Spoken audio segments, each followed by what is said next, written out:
Well, hello there. This is Cindy Liu with CHRO Partners and HR Mastermind Groups, and I'm joined today by Wes Wada. And Wes, why don't you give us a quick introduction of yourself, a little bit about your background before we jump into the topic of compensation today. Sure, happy to do it. And thank you, Cindy, for having me. Sure. So, I'm currently an adjunct professor at Cairn University. I teach MBA classes focusing on HR topics. So, we cover compensation, strategic HR, and a variety of different major or key topics within the HR um, function. Okay. And, I've been doing this for about 2 years. I retired from Kimberly-Clark as the vice president of compensation and benefits. I worked at Kimberly-Clark for about 10 years in that role. Kimberly-Clark was how big when you were there? I'm sorry, how How, big how, was Kimberly-Clark? mhm. They were in about 60, 70 countries. They had about 50,000 employees. Okay. And so a very global, multinational type of company. Okay.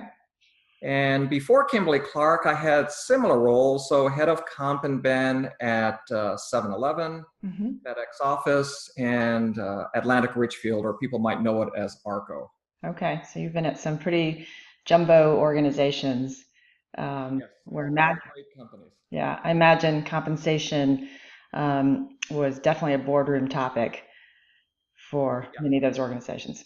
absolutely. So anyone who kind of reads the newspaper these days and sees all the media reports about, especially executive compensation. So there's a lot of focus. And so senior management, the boards take it very seriously. And I can attest to that. All these companies really try to do compensation the right way. Right. It's really fascinating to me, the field of comp, and how it can influence behavior. And so I'm curious, do you have any tips for our audience about compensation and culture, right? And how can you align compensation with culture, and how do you do that? Now, that's a great question. It's a question that comes up in every company I've worked at, been associated with. And here's probably the few things I start the conversation with. I tell people compensation comes last. Hmm. And most people don't quite understand what I mean by that, but I use it as an introduction just to maybe get their attention a little bit. And then it gives me an opening to say what a company really needs to do, and culture will come along within this conversation. So we'll get to your question. But companies really need to start by focusing in on their company or strategic goals and objectives. Now, that may sound simple, but when I'm engaging a CHRO or a CFO or a CEO or even a board member, Hmm. the steps I take them through are something like this. So think about the company's goals. What's the company trying to achieve from a business perspective? So they usually have a pretty good handle on that. They have current year set of plans. They may have a long range plan. And then what I move the conversation to is, okay, what kind of people do you need to achieve those goals? Hmm. And do you really have them? So every company has people development or improvement or issues that they can work on. Right. And so for the most part, they have the right people.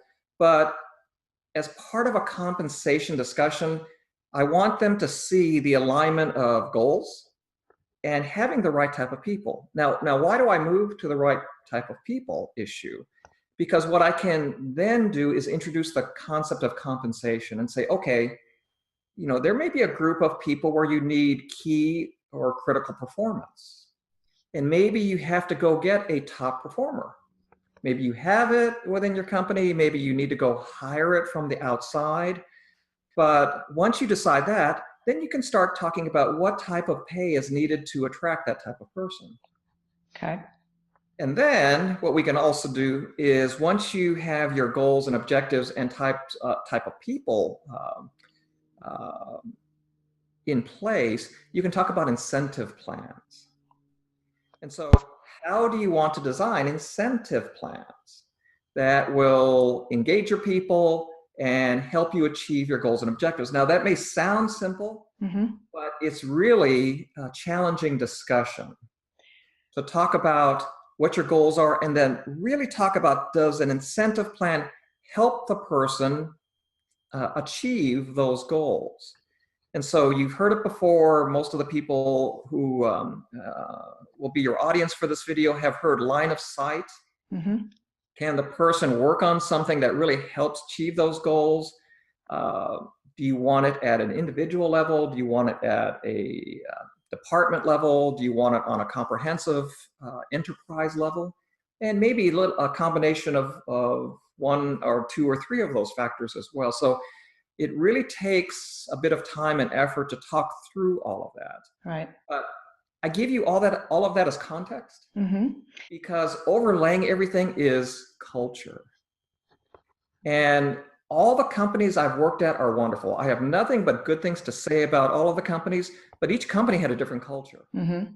Some were more aggressive, some were maybe kinder, gentler. And so they're all appropriate. But once a company, especially senior management and a board, have decided, okay, I've got a set of goals. Now, how do I want to go about achieving it? That plays into culture, and that also is a big factor in how you set pay. So what are the questions that you're asking to get at what's the culture really like, right? When you walk into a new organization and Culture, absolutely. So how do you want to approach handling your people? mm-hmm. And within that comes along some of those other factors, like how do you achieve your goals and objectives, and then how do you pay people? Do you have an example of that without maybe sharing the name of the company, right? Of something that maybe you can share with the audience. Absolutely. So I can say also, so these are, I'm familiar with these companies. And so these are companies I haven't worked at, so we can probably take that one off the table. Okay.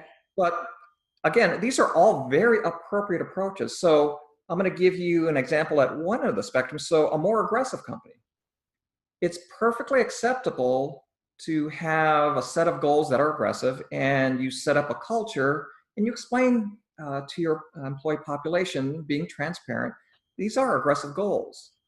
But you can set up pay that goes along with it. I acknowledge these are very, very difficult goals, but if you achieve it, maybe you get 75th percentile pay versus the market, or maybe 90th percentile pay. Mm-hmm. But those are the kinds of discussions you can go through. But you also recognize within the culture, you've set up a very ambitious, aggressive type of mentality. Right. At the other end of the spectrum, you've got kinder, gentler cultures. And so not that they don't have meaningful goals, but they want to be nicer. Mm-hmm. Kind of think about it that way. And you set up compensation plans that, maybe aren't targeted at 90th percentile pay. You can set targets around median or somewhere around that. But it's in recognition of the type of culture and the type of the set of goals that you've put in place.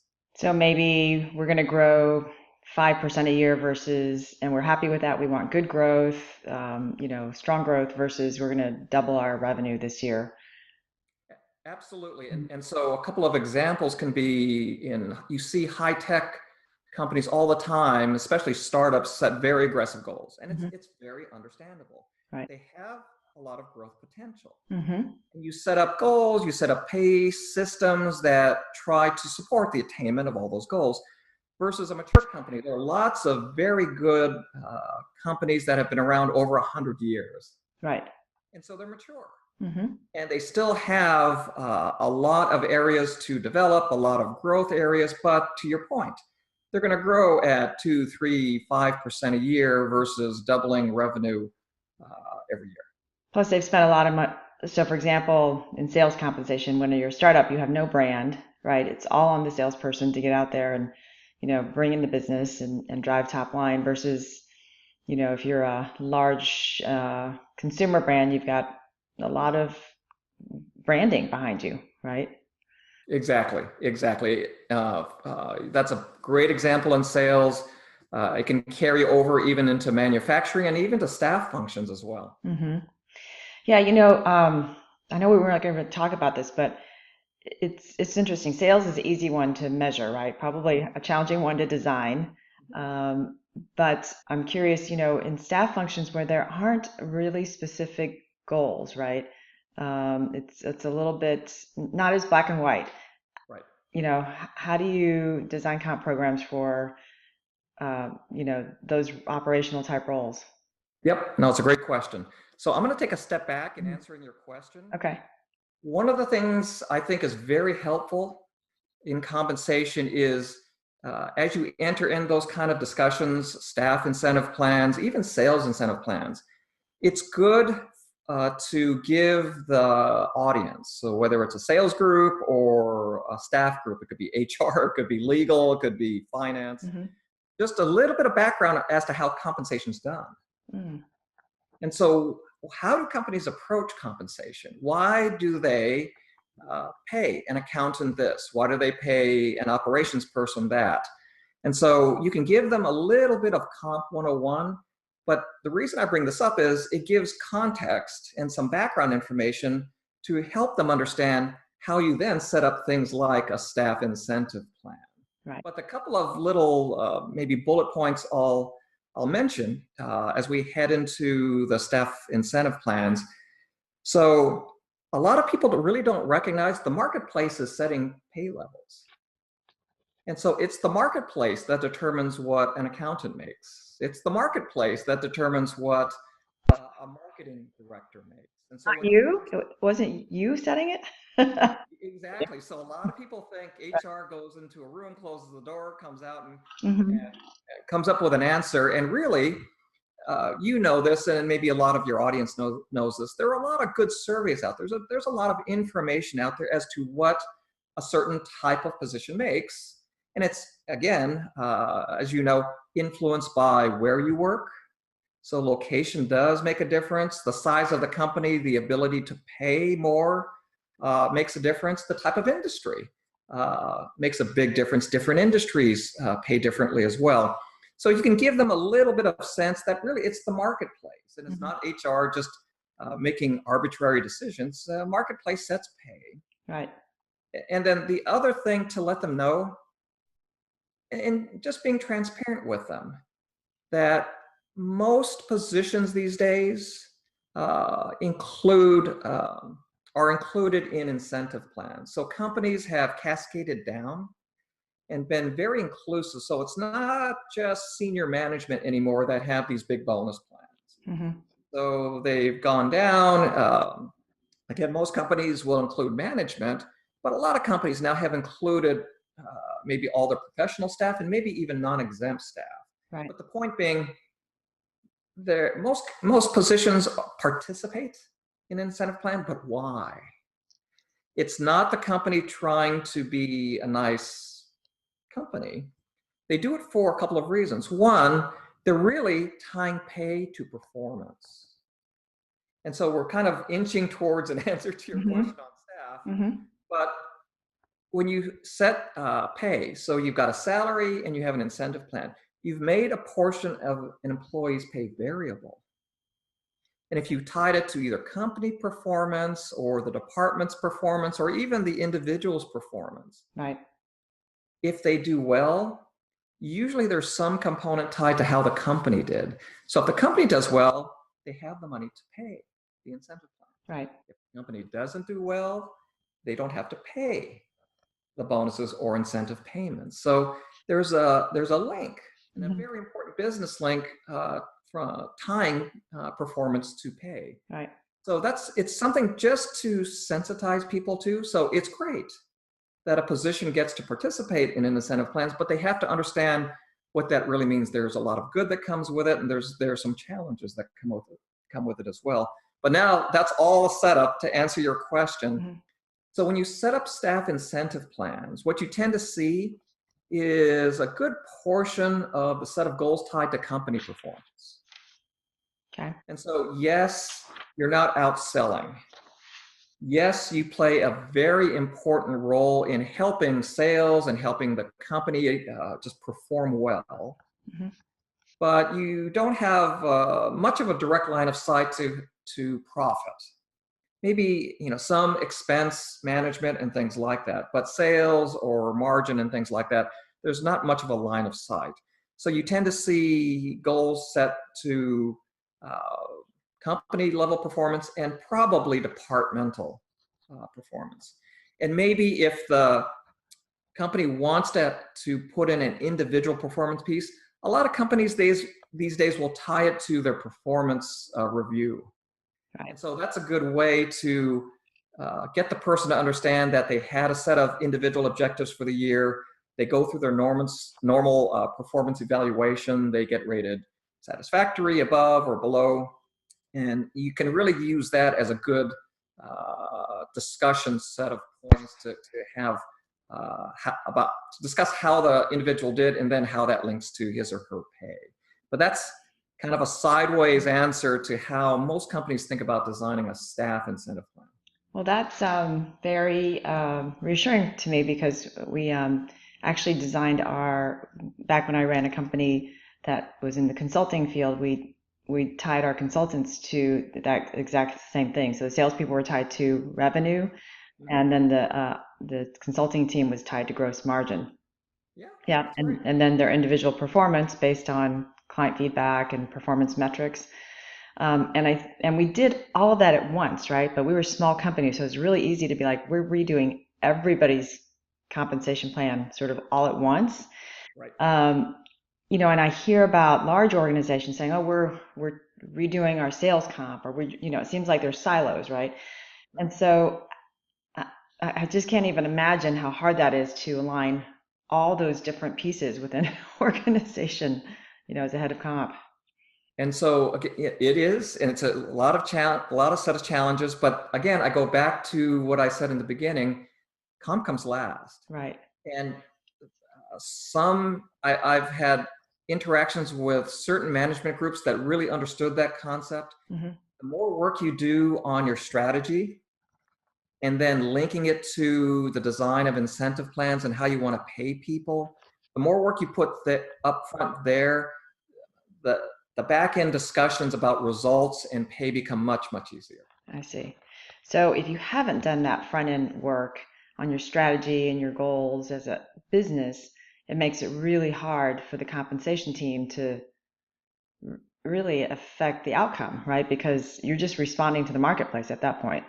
Exactly right. And to a large extent, you end up having those conversations after the fact. I see. So, because the employee will come back, well, why did I get paid this? Well, Right. the company did this, and your department did that, and your performance rating was X, Y, And Z. they're like, I didn't even know I was supposed to do that. Exactly Yeah. right. So all those things really need to be aligned. But doesn't mean you have to be big, right, to make that happen, right? I mean, small companies can make this happen, or mid-market companies can also make this happen. Absolutely. The principles and concepts apply to any type of company. Right.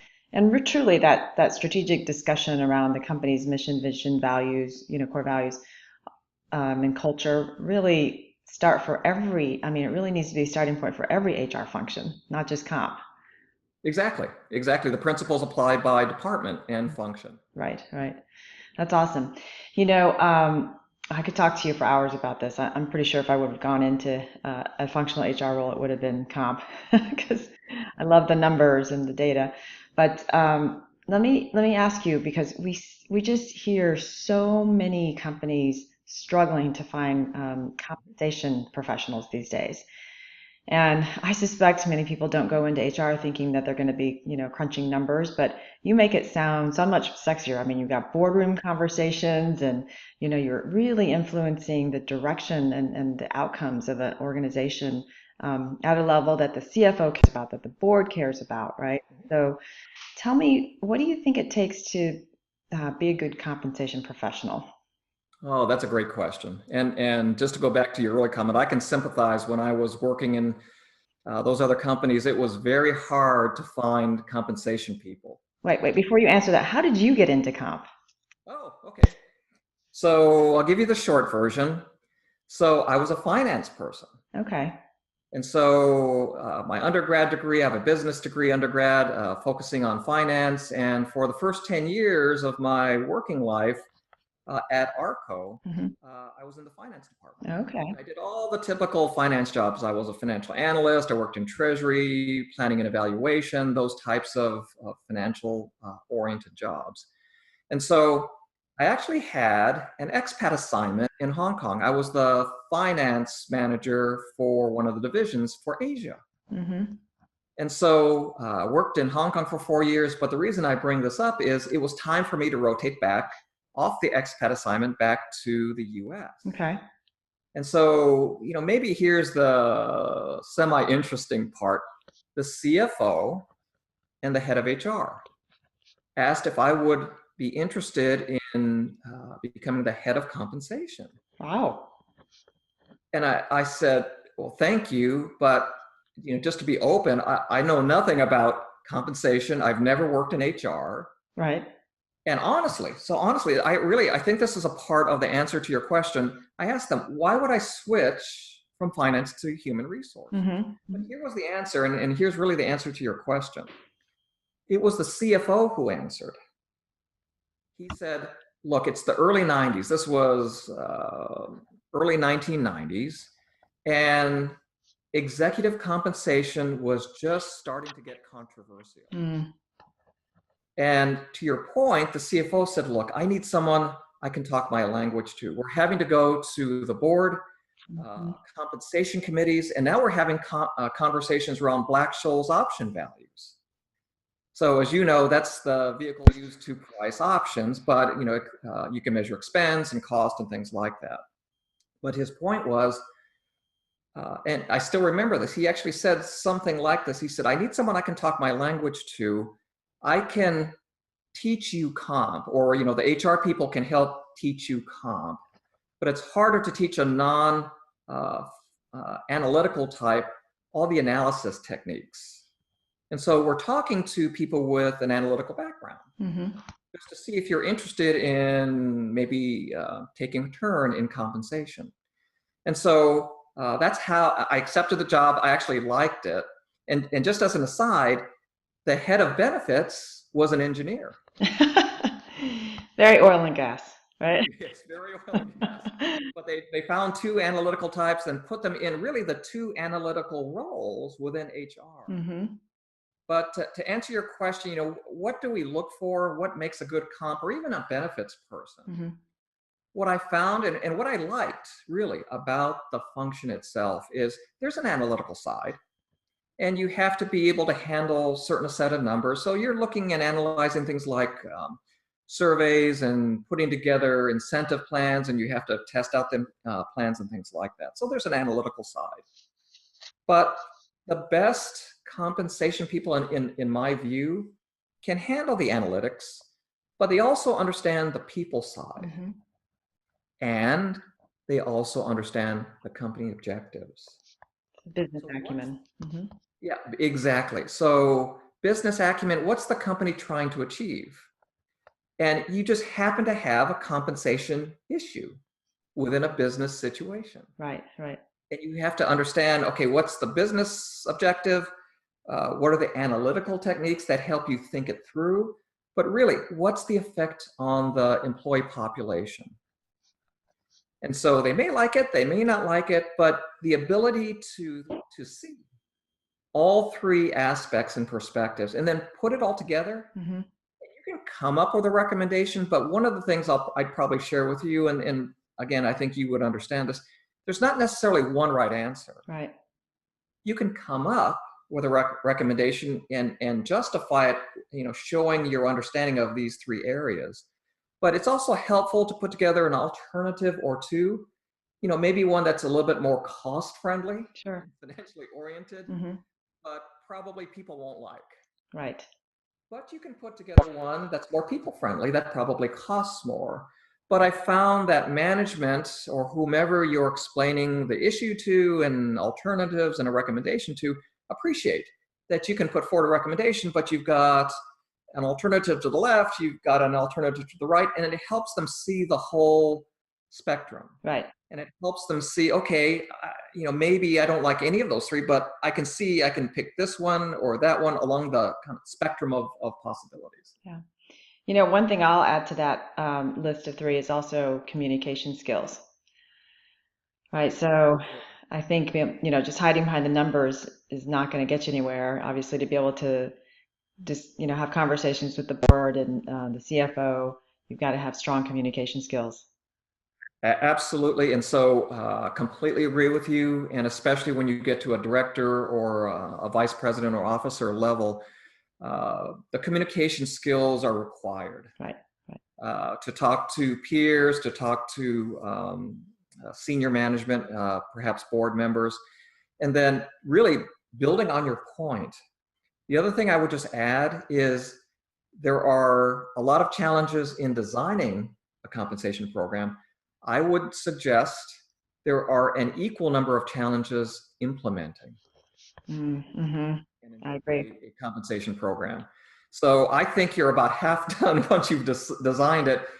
And for anyone who's had to implement a major compensation program, especially one that has a lot of change management is critical. Right. And to your point, the ability to communicate why you're doing this. And even if people don't like it, hopefully they understand why you're doing Okay, well, you just picked our topic for our second vlog. Implementing compensation program. Yeah. Oh my gosh. So if somebody's interested in taking one of your courses, either in person or online, how would they go about doing that? Yeah, for Cairn, you need to be an enrolled student. So I am teaching MBA courses. I have a small number of undergraduate related courses, but you really have to be an enrolled student Hmm. pursuing a degree at Cairn Sure. University.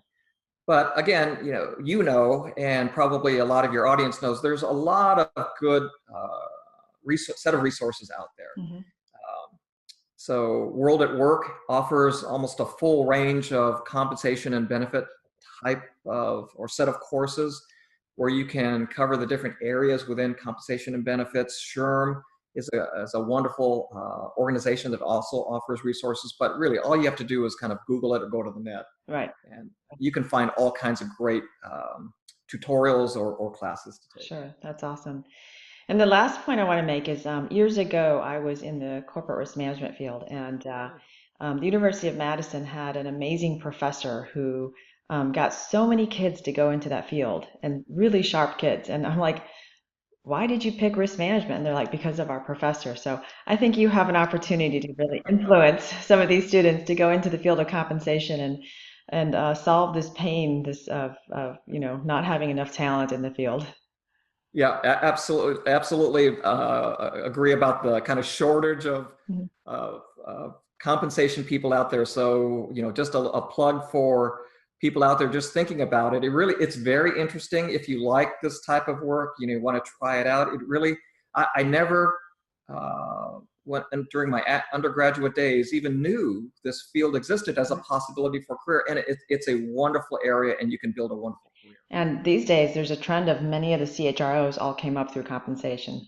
Oh, okay. Yep. So, anyways, well, Wes, thank you so much for spending this time with us. And wow, I've learned a lot. Could talk to you for hours, and we'll catch up on another vlog on implementation Okay. next time. All right. Thanks so much. Cindy, thank you so much. This was wonderful. Take care. Thank you. Bye. Bye.